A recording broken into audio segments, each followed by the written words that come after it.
Are you tired of your podcast feeling like just another thing on your to-do list? We can fix it. I'm Stacey Harris, and at Uncommonly More, we turn podcasts into sustainable sales assets that actually work for your business even long after your release date has passed. Whether you're launching a new show or leveling up an existing one, my podcast strategy intensive gives you a clear plan to make your podcast a tool that drives sales results. You'll walk away with a 12-week content plan, actionable steps, and the confidence to make it happen. Plus, you'll have 30 days of email access to me to get any questions answered that come up. Visit uncommonlymore.com/intensive to book your intensive today, and let's build a podcast that works as hard as you do. If you have a private podcast on your launch plan to-do list for your next launch, you're going to want to listen today. This is actually something that comes up in podcast strategy intensives quite a bit. It's something we do with our production clients quite a bit. And so I thought I'd take you a little bit behind the scenes today, and we would talk through 3 of the things that I want you to be keeping in mind as you are building your strategy. These are some of the things we look at as we build our strategies, because a private podcast, specifically as part of a launch, is a different animal, is a specific animal. So I want to get into some details today. Let's go. Welcome to the More Profitable Podcast with Stacey Harris. I'm Stacey, and this is the spot to learn more about the strategies, tactics, and tools you need to build your more profitable podcast. My team and I work every day with podcasters like you to shift shows from frustrating time sucks to productive members of your sales team, because your show should be built to generate and convert leads. So let's get into it. As we get started, let's first sort of set the table and create some clarity.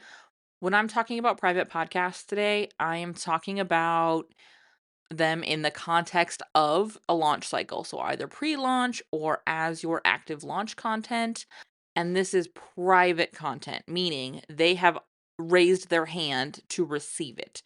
It is set up through a private feed on something like Hello Audio or JustCast. Those are the 2 we have used the most frequently.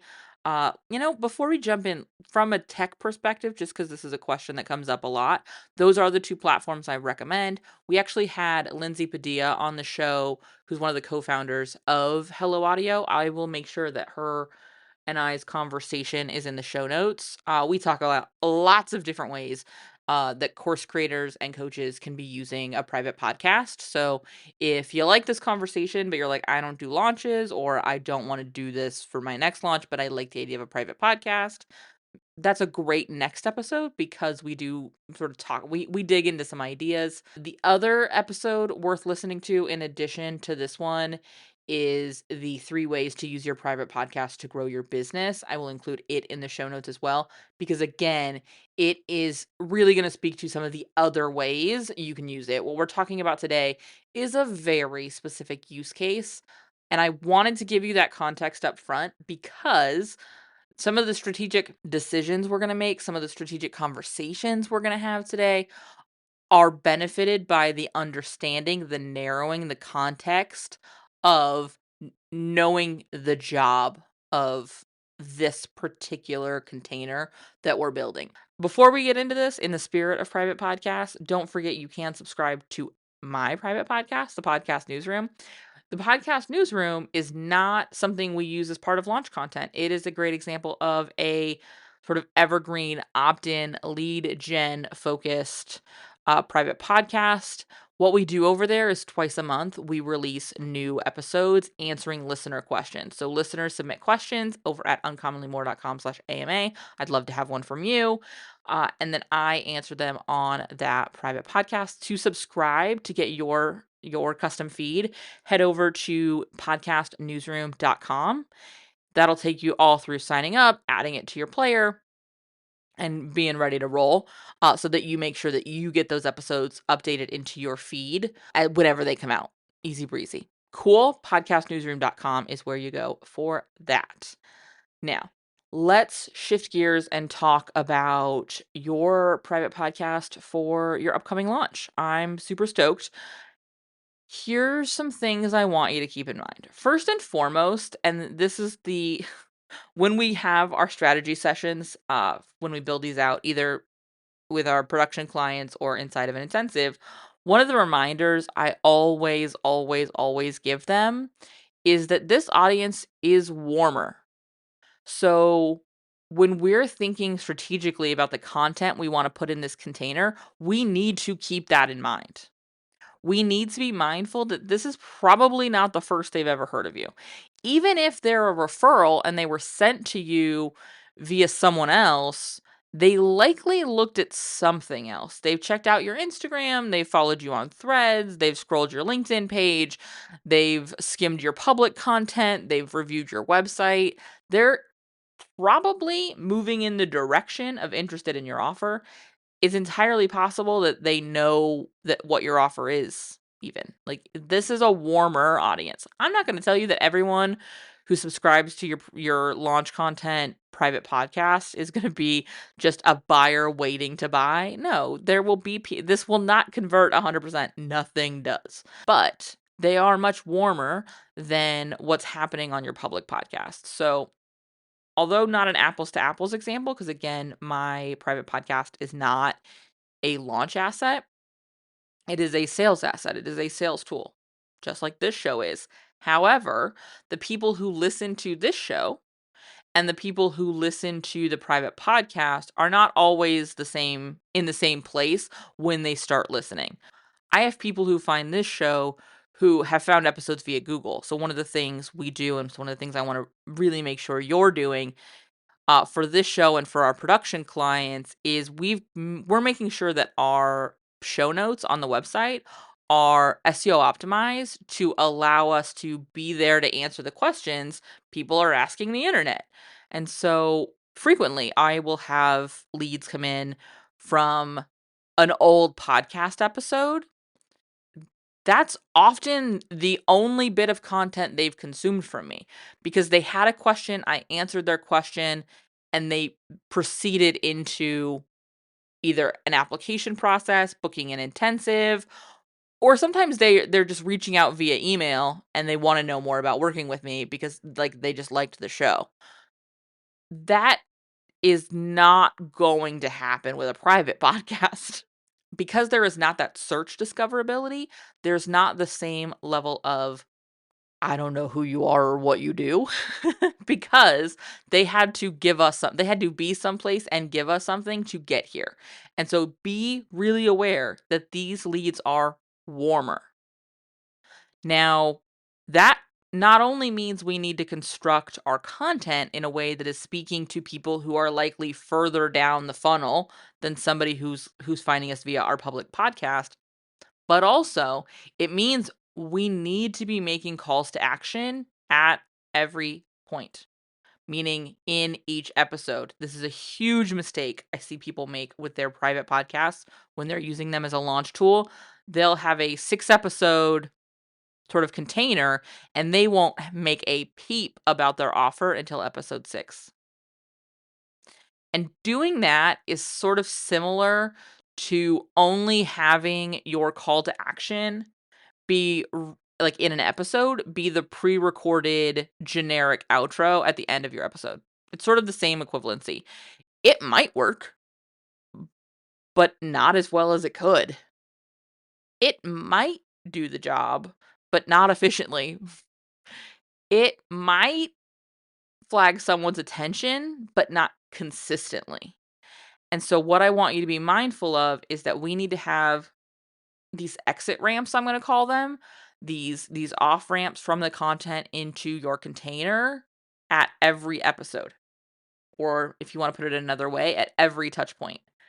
So, does that mean that you should just like record one outro and let it roll across all episodes? Not necessarily.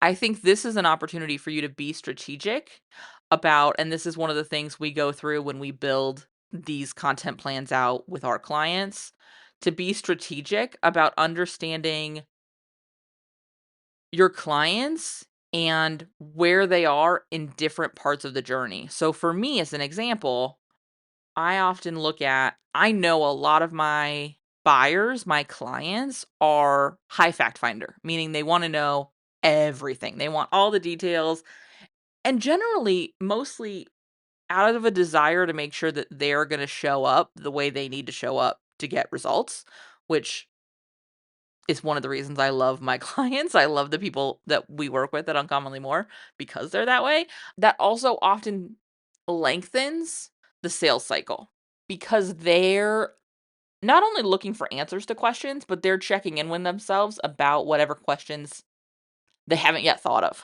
right? They're looking for their own blind spots pretty actively. And so when I go through, again, let's say a 6 episode cycle, one of the things I want to make sure I'm doing is offering them 2 things: questions they hadn't thought of yet, so kind of FAQ content, but also opportunities to ask me their questions. So oftentimes in the early episodes, I will have a direct call to action. Go here and buy. Because yes, some of my clients are those high fact finders, but some of my clients are also jump off the cliff and then build the plane, which is more how I go. So high quick start. They're moving into action before they necessarily have all the answers because they trust themselves to figure out the answers and respond to them once they're in it.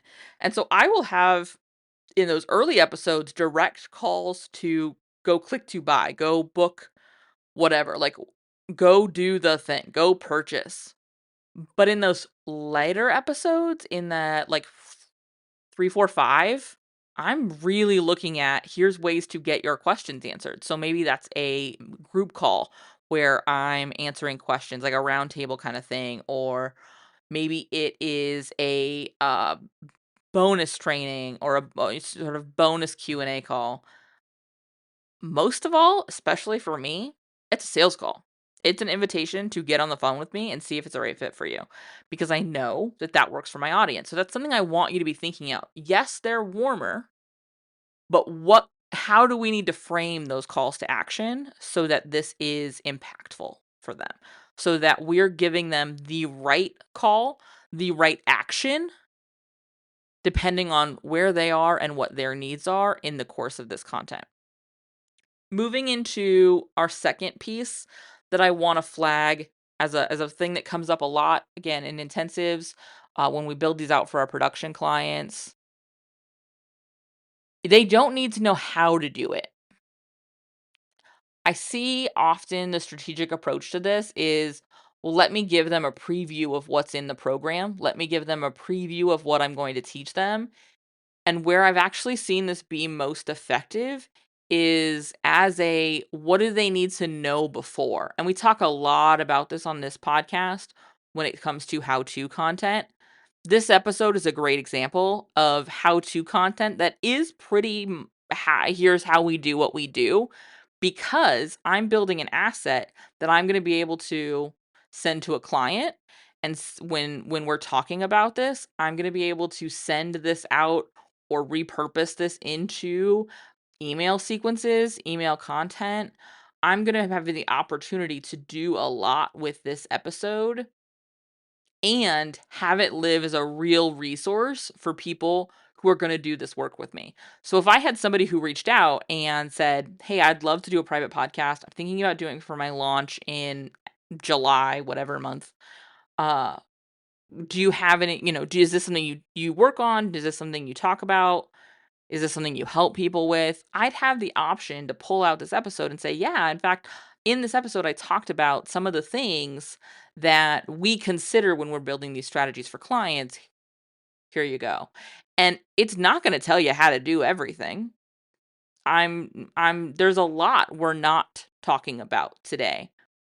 But what it does is it demonstrates for you, some of the things you need to be considering, because these are the questions and these are the conversations I'm going to have for you when we get on the call. And so getting you thinking about these things now is hugely beneficial for you really leveraging that time together in the call. And so, yes, this will help you do the thing that I'm going to help you do. And when you decide that you want me to help you do it, you're going to be better primed for that work. That's the kind of content I want you to be creating for that private podcast. What is the thing that you can teach them, the thing that you can walk them through that helps them get that helps them get an early win, that helps them feel like they have moved in a direction. An early win does not have to be solving the problem. It has to be making a step. And so give them something that helps them feel like they made that step, because that helps them know that solving the problem is possible. Because oftentimes our clients are coming from I have no idea. I don't know how I get from A to B. There's no path that makes sense to me. And so it's not our job to show them what the path is from A to B. It's largely our job to show them that there is a path from A to B. And that doesn't mean walking them down the whole trail. That doesn't mean kicking out the whole set of Google Maps. In my brain, by the way, I'm thinking of, do you remember? I'm going to age myself here. Do you remember in the 90s when we would print out directions from MapQuest and you'd like have a stapled, like 6 pages printed out with like maps you can't read? Do you remember that? That's what's in my mind right now as I'm thinking about this. But it is not your job to give them that messy MapQuest bundle. It is your job to give them the book of maps. So they know that these paths exist. And if they want to dig through this book and figure this out, sure, go right at it. But know that I'm GPS. I've already been there. I know the route. I know what the traffic is. I know what obstacles we need to avoid. I'm getting updates because I'm staying current and educated. This is actually a metaphor that came together way better than I thought it was going to be.